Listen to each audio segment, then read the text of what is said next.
Good morning. I've been kind of dying to get on StreamYard here and do a broadcast on all the stuff happening out there. So, a lot to cover here. I haven't been on in a while. I've been had a couple vacancies. I've been scrambling to get those rented. Got the renter in last week, and now working on the next one that's going to go in next week. So, almost behind me. So, just an update on everything going on. The crash is what I lead with here. So, mortgage rates dropped. So, the 10-year Treasury dropped on some economic data. The mortgage rates, I got an update this week. We're at, let's see, a conforming 30-year fixed rate at 6%. And I've also talked to someone else that got one at like 5.75. That's with 3/4 of a point. So, you get into the jumbos, say a 30-year fixed rate jumbo, you're going to be at 6.125 or a 15-year at 5.875. So these rates are getting down to the point where they're going to really start to spur on economic activity. So apparently the stock market dipped too. It doesn't sound like that big a dip. I don't do much with the stock market, but that's kind of the economic news that got people nervous. The economy is not the stock market. Those two just don't seem to correlate anymore. So, what does this mean with low interest rates now? So, if we get down around 6%, that's going to spur on a lot of buyer demand. So, you go on X and you're going to see all these doomers posting that there's the housing shortage doesn't exist. And there are markets where they did build a lot of homes, and the inventory might be a little high right now because of the hurricanes and then insurance rates and stuff like that, and then people going back to work. That work from home is changing, so there's going to be a little bit of a reverse migration again. So there are some anomalies out there in the market. But right here locally in the Twin Cities, inventory is super low. We're about 8,900 homes for sale with a population of about 3.5 million. So to give you an idea, that's under half of where we should be. We should be floating somewhere between 15,000 and 20,000 homes for sale inventory wise. So that's a 2.4 month supply that we're at right now. That's kind of with higher rates and then slow sales.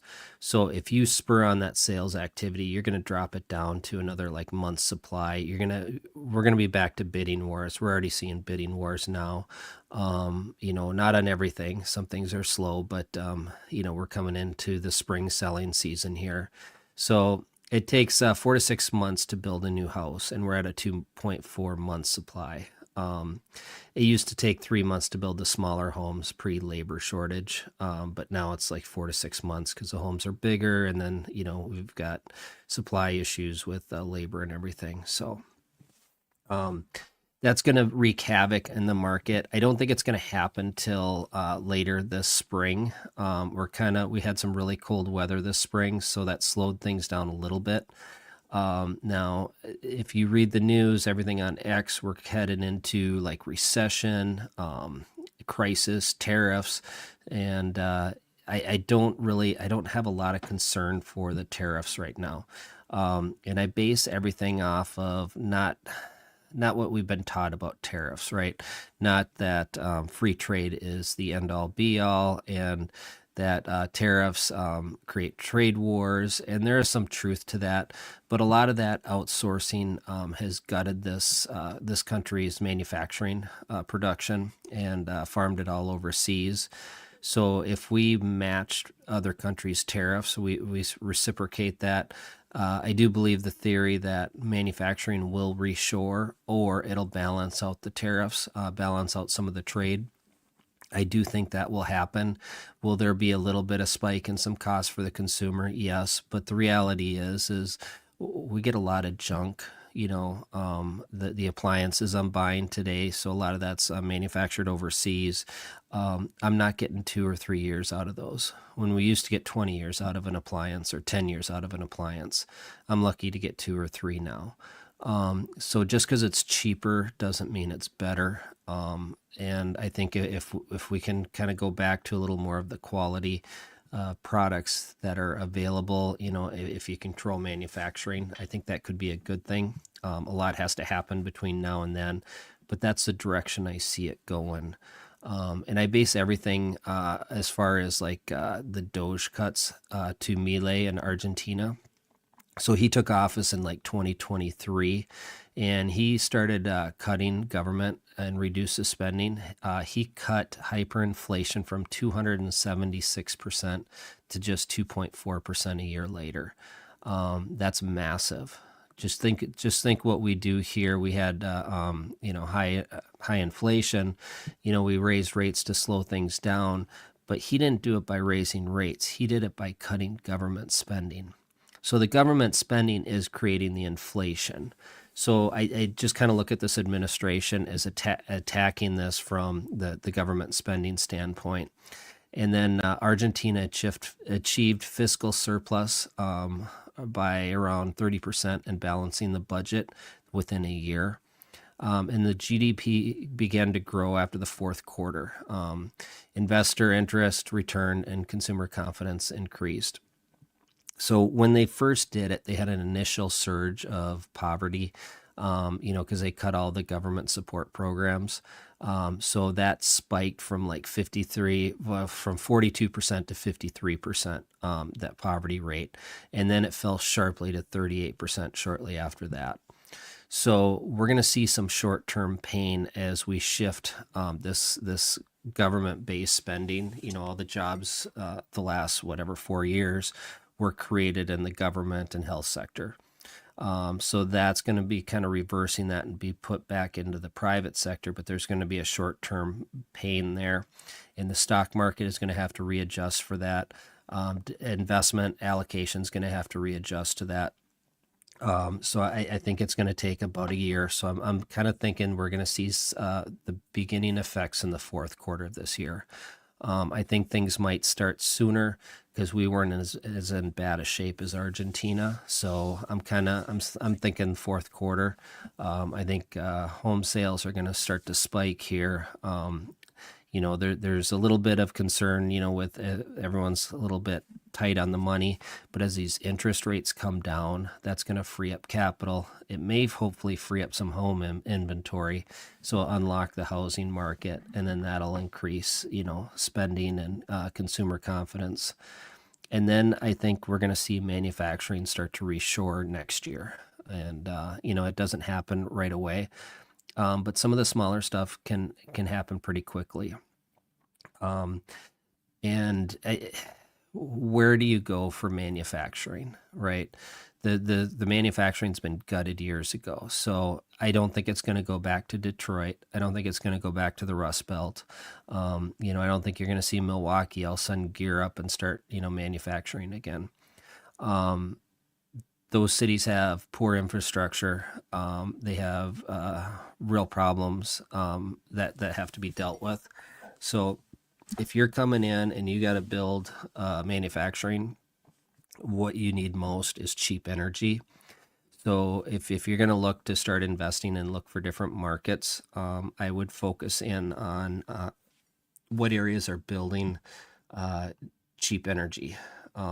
So if I kind of did a little bit of search online to see where this might be. And I'm not talking wind and solar, I'm talking something that can produce large amounts of energy and provide large manufacturing plants with affordable energy. So Georgia is building 2 nuclear reactors. And then one began operation in 2023, and then the other one just started in 2024. Those 2,200 milliwatts of clean energy to the grid. So if you start looking in the Georgia, South Carolina built a reactor as well. Wyoming built a reactor as well. So those are kind of the areas you might want to look into. And then Texas also built a gas reactor. I'm not sure what that one is. And then there's another technology coming out. They're building these small modular reactors. So these are going to be small nuclear plants that can generate enough power to run these huge data centers, as we start going into AI and we need all these processing. So they're going to have their own kind of energy plant there. So if these things start getting perfected and can be utilized, then manufacturing can be a little more versatile. But right now, they're going to need to tap into South Carolina, Wyoming, Texas, and Georgia, where they're building cheap electric. They're not going to go to Minnesota. Minnesota, we've been going green, so we're not building any power plants. A good portion of our energy here is supplied from hydroelectric out of Canada. So we're going to see higher rates here. So we're not going to see the job growth. Where there might be opportunity in Minnesota is we've got a lot of natural resources. We got vast amounts of timber. We got the white pine. We have some Doug fir, but not like the Pacific Northwest. We got a ton of popple and other trees that can be used for paper and plywood and that kind of stuff. But we do have the red and white pines, which can be used for the building trades. And then southern Minnesota, we have a vast amount of hardwoods as well. So there is opportunity there for the timber industry. The other thing that Minnesota has, other than abundant water supply, is we have a vast amount of iron ore. Some people will say we mined it all. We have not. We're using taconite because it's easier to get to and less expensive. But there's still a fair amount of iron ore in the ground. It just became too expensive with the labor to mine it here versus buying it overseas. So that may change where we start mining again. We have nickel, we have copper, we have all sorts of minerals. Elon Musk bought a new mineral reserve that was discovered up in northern Minnesota.